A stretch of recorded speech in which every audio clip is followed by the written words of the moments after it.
네, CBS 라디오 박정희 한판승부 2부를 열었습니다. 미국 콜로라도 주 대법원이 트럼프 전 대통령을 콜로라도 주 공화당 대선 경선 투표용지에서 제외할 것이 주정부에 명령을 했습니다. 그 이유는 지난 2021년 1월 바이든 당선에 항의하는 시위대의 의회 난입 사태 당시에 그 트럼프 전 대통령의 행동이 내란에 가담한 것으로 인정돼 자격이 없다는 결정을 내린 것인데 미국 대선 내년 앞두고 아주 상황이 급박하게 가고 있는 것 같습니다. 그리고 이스라엘 하마스 전쟁 상황까지 짚어봅니다. 안병진 경희대 미래문명한 교수를 모셨습니다. 교수님 어서 오십시오. 네, 안녕하세요. 네, 진 교수님과 네, 김 소장님 안녕하세요. 인사 안녕하세요. 나눠주십시오.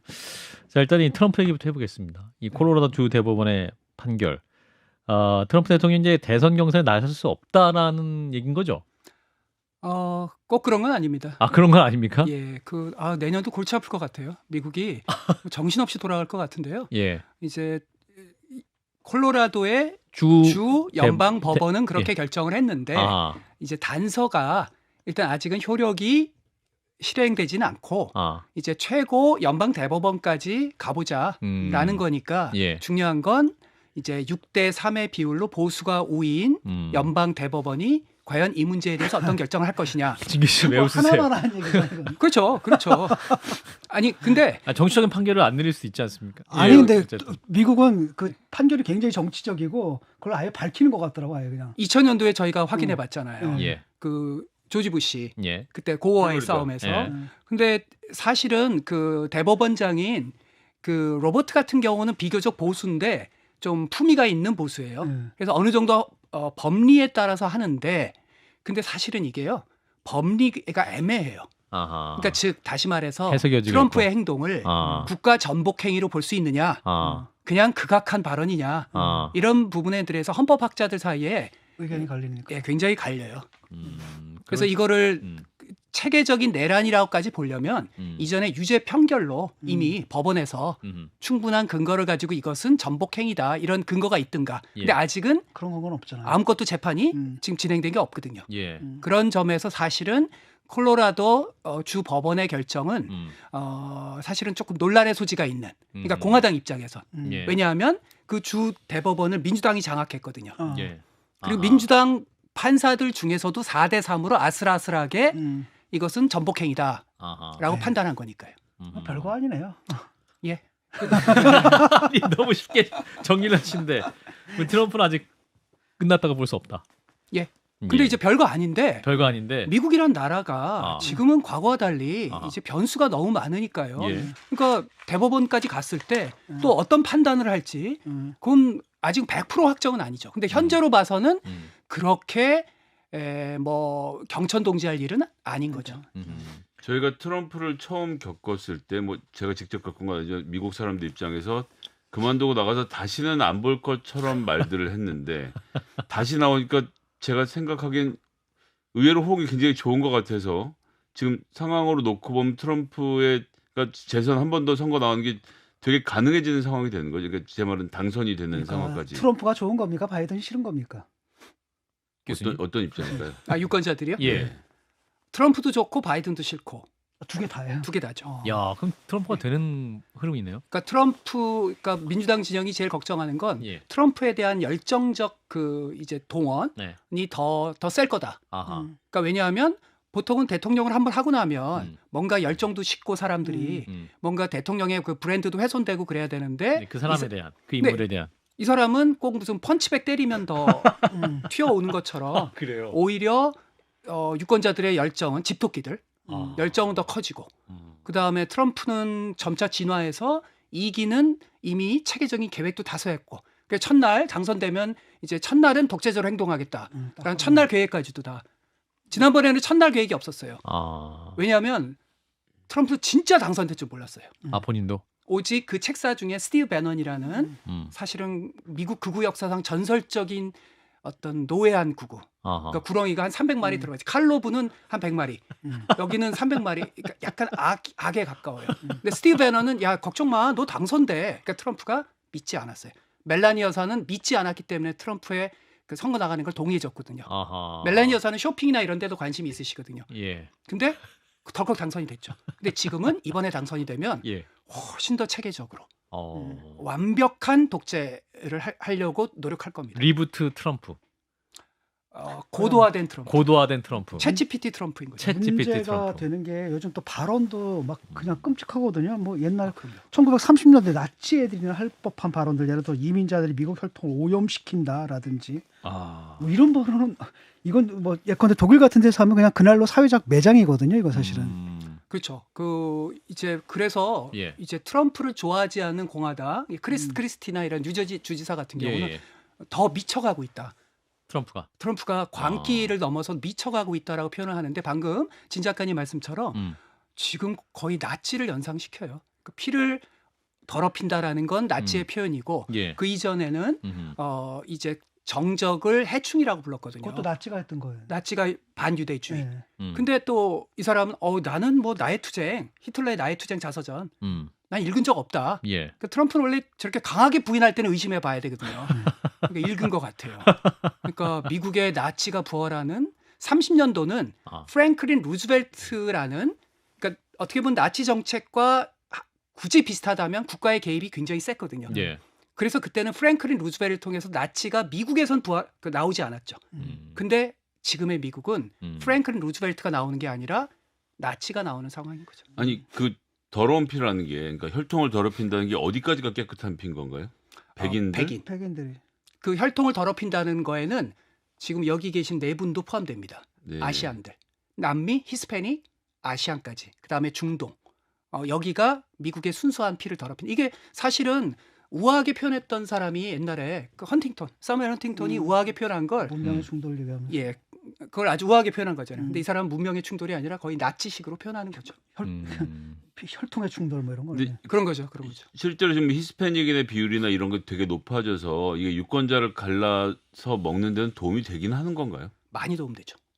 왜냐하면 지금 아직까지는 백인 유권자가 다수니까 백인 유권자, 특히 노동자층 사이에서는 지금의 이민 문제가 굉장한 공포예요. 그리고 그것은 심지어 백인이 아니라 하더라도 흑인이나 히스패닉 중에서 어느 정도 이미 중산층이 된 사람들, 중산층에게는 법과 질서라는 게 사실은 굉장히 중요한 가치잖아요. 지금 한동훈 장관이 히트를 치는 것도 그런 이유거든요. 펜타닐 이런 게 중산층들한테는 굉장히 공포스러운 이슈잖아요. 그런 것처럼 미국의 지금의 분위기는 법과 질서, 한동훈스러운 이 담론이 미국은 지금 먹히는 상황이에요. 그래서 그 이민 문제는 민주당의 최악의 약점이고요. 아마 트럼프가 대선에서 이긴다면 그 핵심은 이민 문제가 될 겁니다. 그럼 이민 문제는 결국 뭐 네덜란드의 경우도 그렇고 독일의 경우도 그렇고 서구 유럽 국가 뭐 하여튼 미국 포함해서는 전부 다 같은 이슈로 지금 몸살을 앓고 있다고 봐야 되겠네요. 그러니까 지구적인 뭐랄까요, 백래시죠. 지구적인 우파 파퓰리즘을 먹여 살리는 최고의 연료이죠. 공화당 경선에서 지금 니키 헤일리 전 유엔 주재 미국 대사가 트럼프의 대항마로 떠올랐다 이런 얘기가 나오고 있습니다. 어느 정도 대항마가 되나요? 대항마라는 단어가 그거 과장입니다. 과장이죠. 그 단어가 아깝다. 네, 그냥 어떻게 희망적 사고라고 볼 수 있는 거죠. 사람들이 트럼프가 이제 히틀러가 부활할 수는 없잖아요, 미국에서. 그러니까 니키 헤일리에 대한 어떤 희망인데 약간은 부상하는 건 있습니다. 뉴햄프셔라는 곳은 그러니까 아이오와 공화당 처음 경선이 이루어진 아이오와 달리 아이오와는 정말 보수적인 곳이고 복음주의자들의 터전. 그러니까 트럼프에 대한 충성도가 굉장히 강합니다. 거기서는 뭐 니키 헤일리가 뭐 30% 이상 집니다. 뭐 게임을 못 합니다. 그 정도인데 어느 정도 독립적 유권자, 저희가 미국 정치에서는 이제 좀 독립파 이렇게 부르는데요. 이들은 강렬한 트럼프 지지는 아니잖아요. 그러니까 좀 더 합리적인 사람, 좀 더 품위 있는 사람, 좀 더 이렇게 좀 지속 가능한 공화당 이런 사람들에게 있어서 니키 헤일리는 좋은 대안일 수 있어서 차이가 15%밖에 안 벌어집니다. 근데 그 15%라는 게 그것도 크죠. 그렇죠.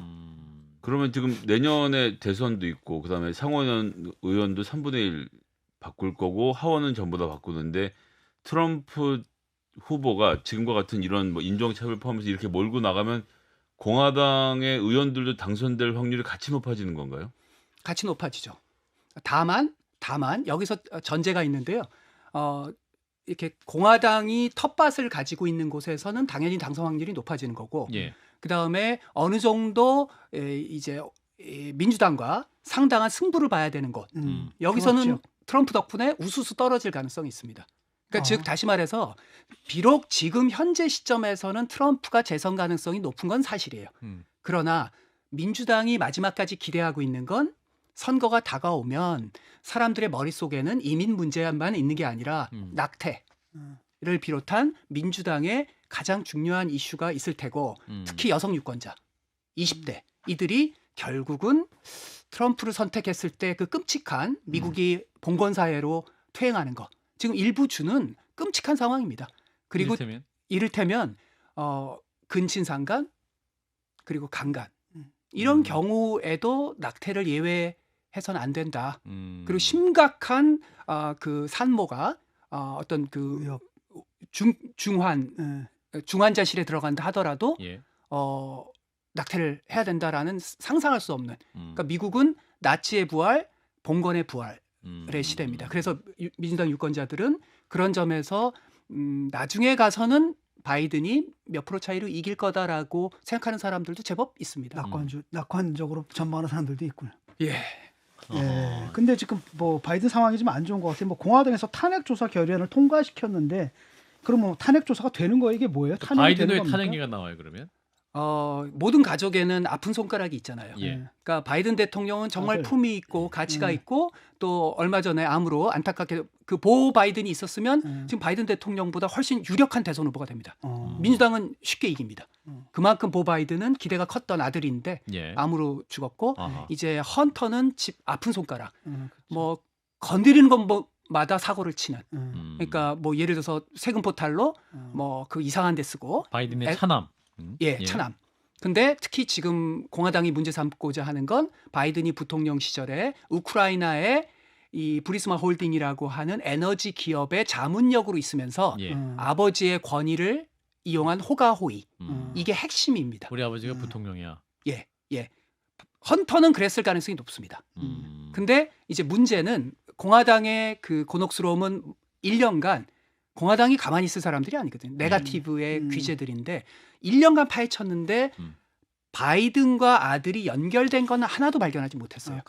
그래서 이건 어디까지나 그냥 바이든 감정 흔들기 싸움. 뻥카구나.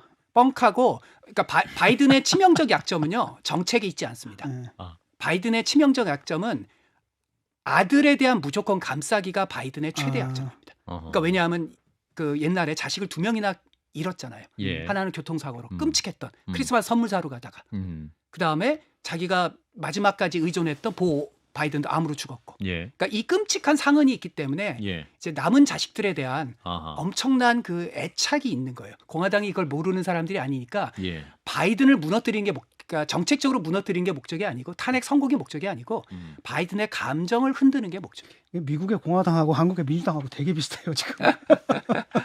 전 노코멘트 하겠습니다. 자, 그 조사 이후에 어떤 과정을 받게 되는 겁니까 바이든 같은 경우? 네, 조사는 사실은 그거는 이미 1년간 했기 때문에 아니면 더 이상 할 게 없다. 하겠죠. 하는 척 하겠죠. 하는 척 한다. 하는 척 하겠죠. 근데 이제 문제는 이제 하원은 탄핵을 소추하고 상원은 심판합니다. 그러니까 최종적으로는 상원에서 심판해야 사실상 탄핵인 거죠.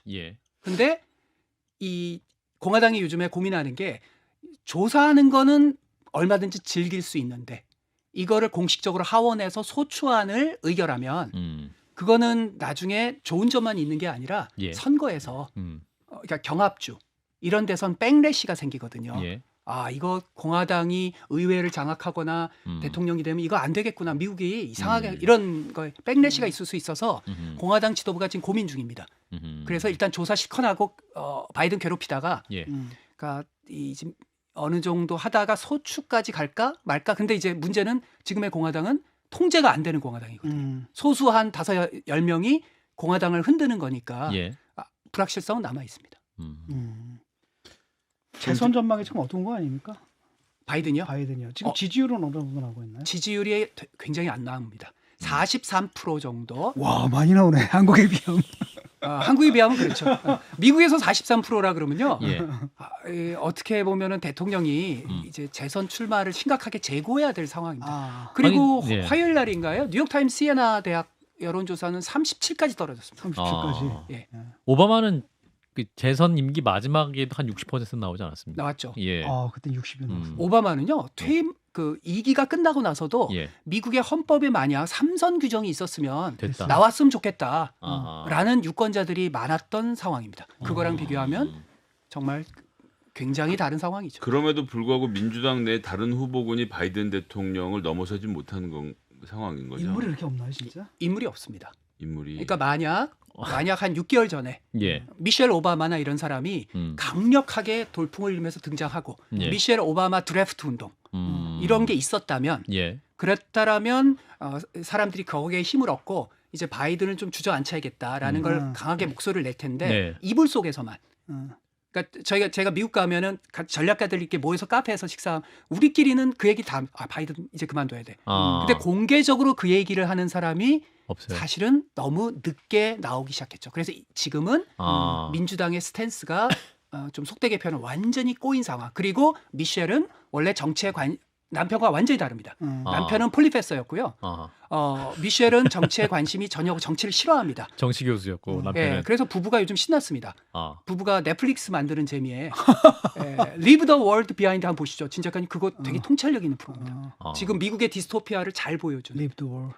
사이버 그 테러로 미국 사회가 완전히 붕괴된 속에서 중산층들이 가지는 위선, 그 곤혹스러움 이거를 기가 막히게 보여줍니다. 그러니까 넷플릭스 재미에 지금 유력한 대선 후보가 없죠. 그래서 민주당은 현재로 봐선 바이든이 그래도 나 못하겠다라고 하지 않는 이상은 고해야 될. 그러니까 못 먹어도 고해요, 그냥. 못 먹을 거 뻔히 알면서도 고해야 되는 상황. 그럴 것 같은 상황입니다. 근데 이제 또 바이든과 연관해서 항상 떠오르는 문제 제기는 이분이 연세가 너무 많고 건강이 정말 괜찮으신 건가? 가끔씩 또 이제 언론에서 헛것을 보거나 또 누구와 이상한 대화를 하는 것이 아니냐라고 이제 뭐 또 언론에 가끔씩 나오는데 그게 실제로 사실인지 그리고 현지에도 그런 우려가 있는지. 그게 이제 좀 애매합니다. 왜냐하면 제가 미국 유학 시절이 이제 90년대 후반인데요. 그때 제가 어리석었던 게 바이든 상원의원은 절대로 앞으로 대통령이 될 수 없다라고 제가 단정을 했거든요. 왜냐하면 미국의 역사상 가장 말 실수를 많이 하시는 분이에요. 이분은. 96년대도 이미. 그때부터 이미 그분은 전설이었습니다. 말 실수에. 그래서 지금 자꾸 말 실수하시는 것도 그때 연속선상으로 보는 측면도 있고 그다음에 사실은 노세아는 맞죠. 미국의 역대 대통령은요. 한국의 이 대통령들의 뭐랄까요? 한에 비유하면 대통령들께서는 최소한 5시 반에는 일어나시잖아요. 근데 미국은 말하자면 1시간 자고 한 365일을 보내야 되는 정도의 노동 강도입니다. 미국 대통령은? 미국 대통령의 노동 강도는요. 한국 대통령 되시는 분들은 정말 행복하신 거예요. 그래서 자꾸 되고 싶어 하시는. 근데 이게 보면은 좀 그렇잖아요. 이렇게 뭐냐면 우리는 뭐 비행기 트래블 때 너무 이렇게 권위주의로 올라가는데 미국 사람들은 펄짝펄짝펄짝 하면서 그 미국 대통령은 그게 이제 자기가 건강상 뭐랄까 건강하다 신체적으로 건강하다 보여주기 위해서 좀 그런 것 같아요. 그런 거죠. 그런 거죠. 근데 트럼프도 사실 고령이잖아요. 근데 고령이죠. 트럼프에 대해서 그런 얘기가 안 나오나요? 워낙 이 사람이 에너제틱하지 않습니까? 이 사람도 고령으로 인한 실수했습니다. 했는데 두 가지가 있는 거죠. 트럼프는 어차피 막말을 하든 실수를 하든 원래 그렇다. 원래 그런 사람이니까 놀라지 않는다.